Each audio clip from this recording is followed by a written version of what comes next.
জন্ম জয়ন্তী দিৱস।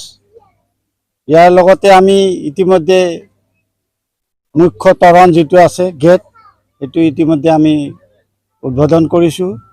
তাৰ লগতে আছিল জাতীয় পতাকা উত্তোলন কোচ ৰাজবংশী সন্মিলনী, সেইটো হৈছে। লগতে স্বজাতীয় নিশান যিটো আছে সেইটো পতাকা উত্তোলন কৰা হৈছে। লগতে আছিল শ্বহীদ বেদীত মাল্যাৰ্পণ, সেইটো হৈছে। চিলাৰায়ৰ প্ৰতিমূৰ্তিত মাল্যাৰ্পণ, সেইখিনিও কৰা হৈছে। এতিয়া আমাৰ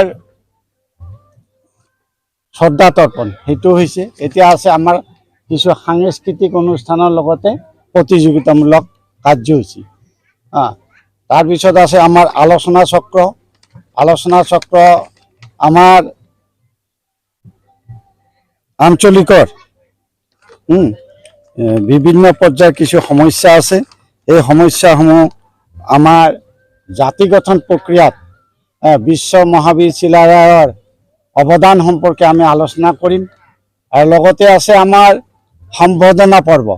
শেষত আছে আমাৰ এই চেৰফানগুৰি ৰামপুৰ আঞ্চলিক কোচ ৰাজবংশী সন্মিলনীৰ অন্তৰ্গত বিভিন্ন গাঁও তথা প্ৰাথমিকৰ পৰা আমাৰ বিগত 2023 চনত হাইস্কুল শিক্ষান্ত পৰীক্ষা মানে HSLC, লগতে হায়াৰ ছেকেণ্ডাৰী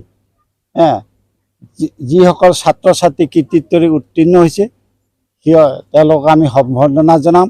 লগতে বয়সস্থ দুই এজন যি ব্যক্তি আছে আমাৰ সমাজসেৱক, তেওঁলোককো আমি সম্বৰ্ধনা জনাম।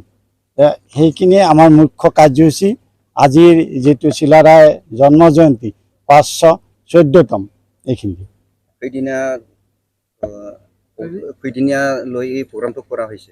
আমি আচলতে এদিনীয়া প্ৰগ্ৰাম, আজি মাত্ৰ কাৰ্যসূচী। আজি ধৰক এই 24 তাৰিখ ফেব্ৰুৱাৰীৰ, আজি এদিনীয়া কাৰ্যসূচী আমাৰ, আৰু এদিনীয়া কাৰ্যসূচী আমাৰ সন্ধিয়া সমাপ্ত হ'ব।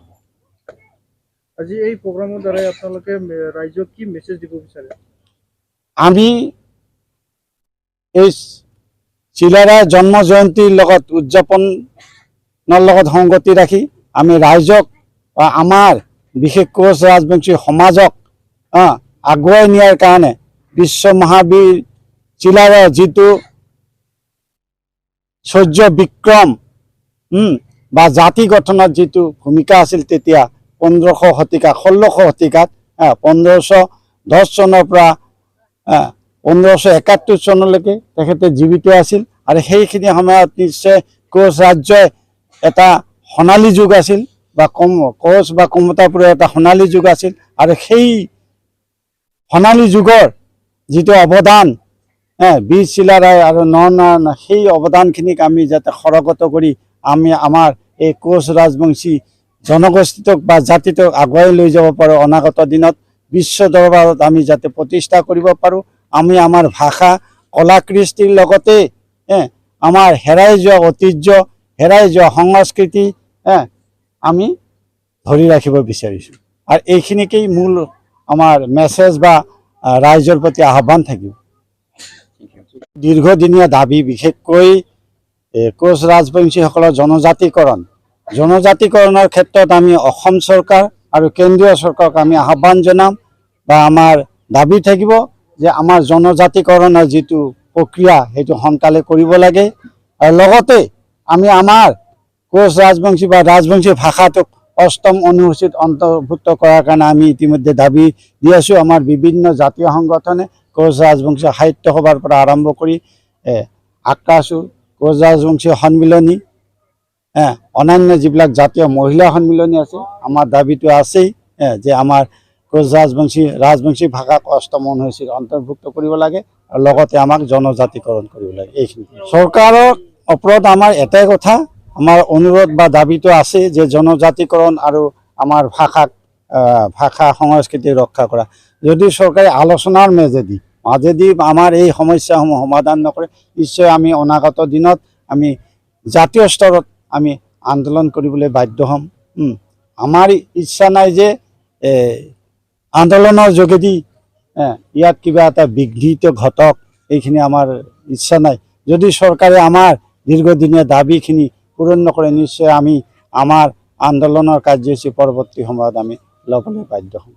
এইখিনি আমাৰ মূল দাবী হ'ল জনজাতিকৰণ, কোচ ৰাজবংশীৰ দীৰ্ঘদিনীয়া যিটো, লগতে আমাৰ ভাষাটো ৰাজবংশী ভাষাটো ৮ম অনুসূচীত অন্তৰ্ভুক্তিকৰণ, লগতে আমাৰ যিটো কোচবিহাৰ ষ্টেট আছিল এজ পাৰ মাৰ্জাৰ এগ্ৰিমেণ্ট, সেইখিনিকো ক্ৰিয়েট কৰাৰ কাৰণে বা সেইখিনিকো উদঘাটন কৰাৰ কাৰণে আমি ভাৰত চৰকাৰ তথা কেন্দ্ৰীয় গৃহ মন্ত্ৰালয়ক বাৰে বাৰে আমি অনুৰোধ জনাইছোঁ বা আমি মেমৰেণ্ডাম ইতিমধ্যে ছাবমিট কৰিছোঁ। নিশ্চয় আমি আশা কৰিছোঁ আমাৰ এই দীৰ্ঘদিনীয়া দাবীসমূহ পৰ্যায়ক্ৰমে পূৰণ হ'ব।